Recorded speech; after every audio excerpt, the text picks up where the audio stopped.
అదనపు ఆదాయం చేతిలో ఉండిండు. ఈ అదనపు ఆదాయం 1,30,000 కోట్లు మన దగ్గర ఉండింటే మనం ఏమేమో చేసే అవకాశం మనకు కూడా ఎంతగానో వెసులుబాటు ఉండేది. కానీ ఆ వెసులుబాటు అన్యాయంగా మన దగ్గర నుంచి ఆ వెసులుబాటు తీసేయడమే కాకుండా కనీసం ప్రత్యేక హోదా అన్న అంశం అన్న కనీసం చట్టంలో అన్న కనీసం రాసిందంటే కనీసం చట్టంలో అన్న కనీసం పెట్టుంటే రాష్ట్రాన్ని విడగొట్టేటప్పుడు కనీసం మనం కోర్టుకు పోయినా కానీ కనీసం తెచ్చుకునే అవకాశం ఉండేది. రాష్ట్రాన్ని అడ్డగోలుగా విడగొట్టడమే కాకుండా దాన్ని ప్రత్యేక హోదాను కనీసం చట్టంలో కూడా చేర్చలేదు.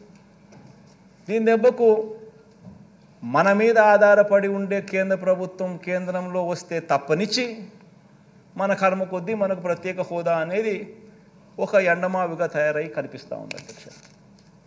నిజంగా ఒక్కొక్కసారి బాధ అనిపిస్తుంది. కేంద్రంలో ఉన్న ఏ ప్రభుత్వం వచ్చినా కూడా వాళ్ళకు అబ్సల్యూట్ నెంబర్లు రాకూడదు అని చెప్పి మనస్ఫూర్తిగా కూడా కోరుకుంటా ఉన్నాం.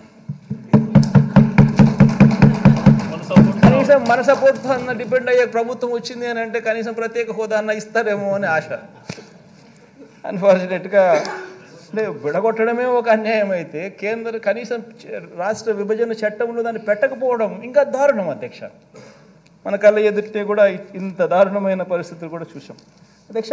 ఇటువంటి పరిస్థితుల మధ్య అధ్యక్ష, ఇన్ని పరిస్థితుల మధ్య, ఇన్ని ఇబ్బందుల మధ్య, ఇన్ని సవాళ్ళ మధ్య మన ఆర్థిక వ్యవస్థను అధ్యక్ష గత 57 నెలలుగా మనం నడుపుకుంటూ ముందడుగులు వేస్తూ వచ్చాం. ఇటువంటి పరిస్థితుల మధ్య అధ్యక్ష ఏ రకమైన సవాళ్ళు మనం ఎదుర్కొన్నాము, ఈ సవాళ్ళల్లో మనం ఏ రకంగా అడుగులు ముందుకు వేశాము అనేది గమనిస్తే అధ్యక్ష, దేవుడి దయ వల్ల ఇన్ని సమస్యలు మనం ఎదురున్నా, ఇన్ని సమస్యలు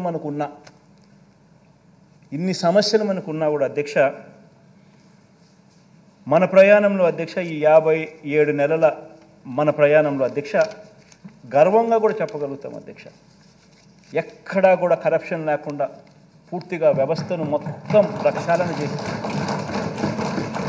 గతంలో ఎవరైనా కూడా అధ్యక్ష మన ప్రభుత్వం రాకముందు అధ్యక్ష 2019 సంవత్సరానికి ముందు అధ్యక్ష ఎవరైనా కూడా ప్రభుత్వం నుంచి ఇచ్చే ₹1 ఎటువంటి కరప్షను ఎటువంటి వివక్ష లేకుండా ప్రజల చేతుల్లోకి చేరగలుగుతుందా అని చెప్పి ఎవరినైనా ప్రజలను అడిగితే అధ్యక్ష ఎవరు కూడా ఇది జరిగే పని కాదు అని చెప్పే మాటల పరిస్థితి నుంచి ఈరోజు బటన్ నొక్కడం నేరుగా నా అక్క చెల్లెమ్మల కుటుంబాల ఖాతాల్లోకి డబ్బులు లేవు.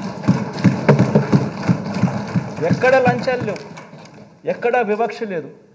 ఏకంగా 2,55,000 కోట్ల రూపాయలు నేరుగా చేయగలిగాం అధ్యక్ష, చేసి చూపించగలిగాం అధ్యక్ష. ఇది ఒక గొప్ప కార్యక్రమం అధ్యక్ష.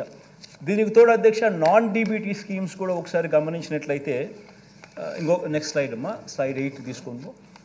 నాన్ డీబీటీ స్కీమ్స్ కూడా ఒకసారి గమనించినట్లయితే అధ్యక్ష నాన్ డీబీటీ స్కీమ్స్లో అంటే మన హౌస్ సైట్స్, ఈ విద్యా కానుక, ఈ ట్యాబ్స్, ఈ పవర్ సప్లై, ఈ సంపూర్ణ పోషణం, గోరుముద్ద, ఈ పీడిఎస్ రైసు, ఇటువంటి నాన్ డీబీటీ స్కీమ్స్ కూడా పరిగణలోకి తీసుకుంటే ఇళ్ల స్థలాలు ఇటువంటివన్నీ తీసుకుంటే అధ్యక్ష 1,07,000 కోట్ల రూపాయలు నాన్ డీబీటీ కింద కూడా ఇచ్చినాం. ఇదే మనం market value of house sites కన్నా తీసుకుంటే దాదాపుగా 1,76,000 కోట్లు అవుతుంది. కనీసం అంటే మనం ఎందుకంటే అధ్యక్ష మనం ఇంటి స్థలాలు ఇచ్చిన తర్వాత దాన్ని లేఅవుట్ చేసిన తర్వాత అక్కడ ఇల్లు కట్టించే కార్యక్రమం ఏమైనా చేసే కొద్దీ ఆటోమేటిక్లీ హౌస్ సైట్స్ విలువ ఆటోమేటిక్లీ 2.5 లక్షల నుంచి 20 లక్షల దాకా ఆ ఇంటి విలువ కట్టిన తర్వాత పెరిగే పరిస్థితుల్లో కనీసం 2.5 లక్షలు తీసుకున్నా కూడా అదొక మరో 60,000 కోట్ల రూపాయలు అక్కడే క్లియర్ కట్గా పెరుగుదల కనిపిస్తుంది అధ్యక్ష. ఇవి గొప్పగా చేయగలిగామని చెప్పి కూడా ఈ సందర్భంగా చెప్పగలుగుతాం.